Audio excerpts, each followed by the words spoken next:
It's George, and I'm back again. And I'm here to discuss a few things and a couple things that I found out, and it really makes me extremely mad.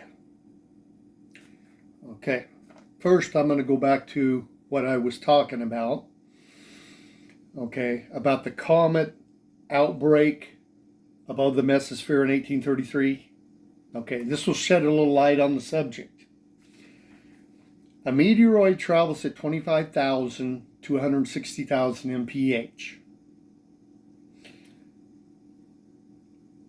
A regular meteor travels at 133,200 miles per hour.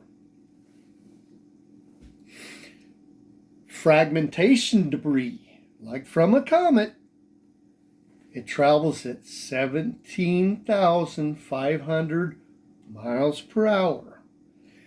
If there was something wrong with the temperature, then yes, the rocks would get through at that speed. And if I'm correct, that probably isn't any faster than what the space shuttle travels to get through without burning up. But, I could be wrong. Now, people want to know, whoa, you're studying where you get your information from and everything. Well, here we go. There's a man called Harvey Harlow Hanninger. Okay? You can look this up online. He's considered to be the father of meteorite study. He was self-taught. And what you look up is who's considered to be the father of meteoritis, or whatever they want to call it, the study of meteorites or whatever. That man's name will come up. Okay. He worked tirelessly to convince the scientific community that meteorites were far more common on Earth than previously thought. And if you look this up, if you look up what I told you, you will find that in there. Okay, many scientists regard meteorite hunting as a folly. To spend one's time looking for them. Believing meteorites to be so uncommon as to render searching for them is a complete waste of time.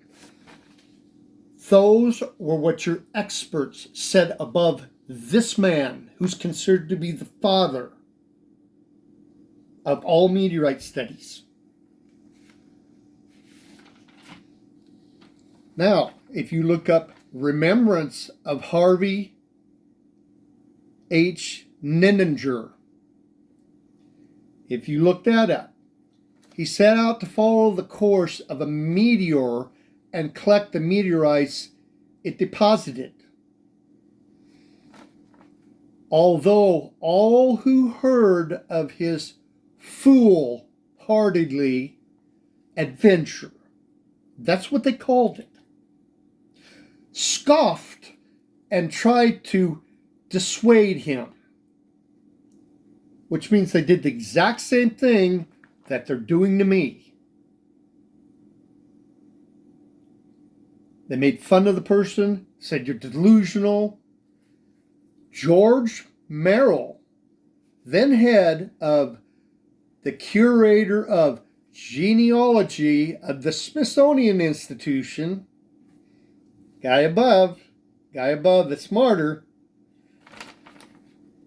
Young man, if you live to be 100 and you find one meteorite, you will have done well.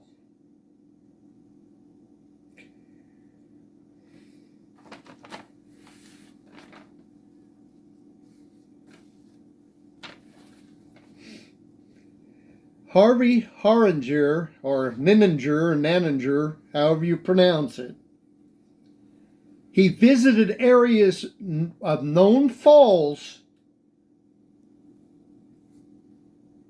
of where meteorites had occurred and recovered more meteorites from the same area. This is the point that I'm trying to get across. There's some cover-up or some kind of conspiracy going on here that experts above do not want people to know for some reason. I don't know what it's about. I don't know if it's about money. But you want to know who I'm following? I'm following the guy that's supposed to be the father. But when I looked up some of these other things, and you wouldn't know it because these articles are like old and have been buried. This was like back in the 1950s. Then the guy died in like 1976, something like that. Nobody, not even the best experts in the world, none of them followed up on what this man was studying. They all assumed. And because they assumed, they made asses out of themselves. Now I'm telling you this. I followed what this man was saying, what he was trying to tell people, and it is true. And the reason why a lot of people's meteorites out there, they've lost out, is because people do not know how to identify them. Because they didn't bother looking for meteorites, they didn't bother looking for meteors, and they didn't bother looking for debris fields. They left all that studying out. This man knew it.